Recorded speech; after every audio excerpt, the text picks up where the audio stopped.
जी dear students, tilting की example करते हैं. A uniform bar AB of length 6 meter and weight 40 Newton is resting in a horizontal position on supports at C and D as shown in the figure, where AC is 2 meter and AD is 5 meter. When a particle of weight 30 Newton is attached to the bar at point E, the bar is on the point of tilting about C. Calculate the distance AE. तो ये हमारे पास uniform बार है, इसकी length 6 metre है जी, और ये two support C and D पे ये प्लेस्ड है. C पे रिएक्शन फोर्स सपोज हम कहते हैं कि R1 है और D पे रिएक्शन फोर्स R2 है. AC बताया गया कि ये 2 मीटर है और AD 5 है. टोटल 6 है तो दैट मीन DP 1 होगा और ये AD 5 है. बार का वेट 40 न्यूटन है. सिंस ये यूनिफॉर्म है इसलिए ये मिडल में होगा 40 न्यूटन और ये मिडल में होगा. ये सिंस 2 है तो ये 1 होगा. ये 3 है, ये 3 होगा क्योंकि टोटल 6 है और ये 1 है तो ये फिर 2 होगा.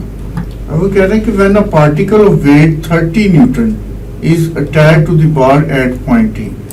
ये सपोज पॉइंट ई है, यहाँ पे ये एक वेट 30 न्यूटन अटैच कर दिया गया.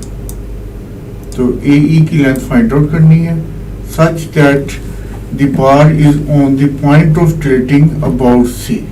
अबाउट C क्योंकि यहाँ पे वेट कर दिया ना तो ये उल्ट जाएगा, यहाँ से अबाउट होगा tilting के.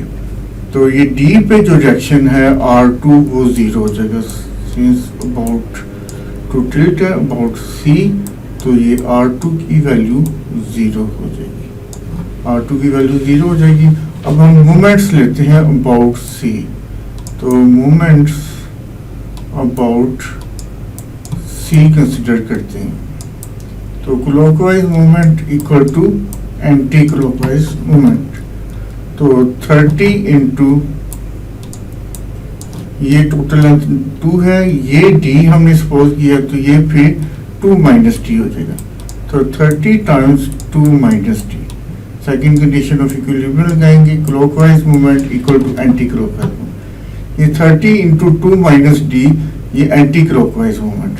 इससे ये 40 न्यूटन ये क्लॉकवाइज मूवमेंट लगाएगा तो ये आ जाएगा 40 टाइम्स ये 1, 40 times 1. Clockwise movement equal to anti clockwise movement. Condition of equilibrium लगाई. R1 हम यूज नहीं कर रहे क्योंकि R1 टाइम्स, क्योंकि अबाउट C है मूवमेंट तो C से डिस्टेंस 0 है तो R1 टाइम्स 0 वो 0 ही हो जाएगा और R2 खुद 0 है क्योंकि ये टिल्ट कर रहा है on the point of tilting about C है.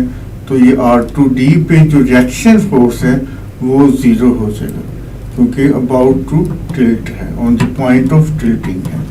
तो R2 इज 0.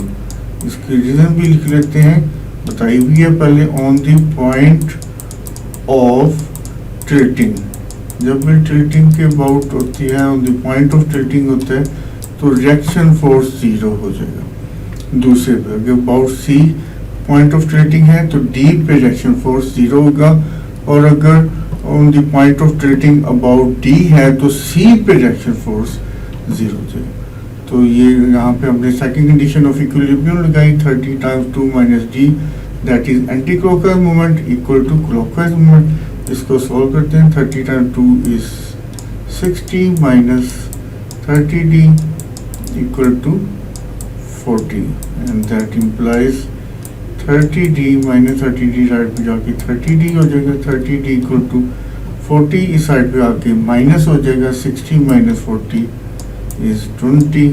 तो दैट इम्प्लाइज 30 जाके डिवाइड हो जाएगा तो 2/3 यानी कि कैलकुलेट द डिस्टेंस AE यानी कि AE डिस्टेंस 2/3 मीटर होगा. Thank you.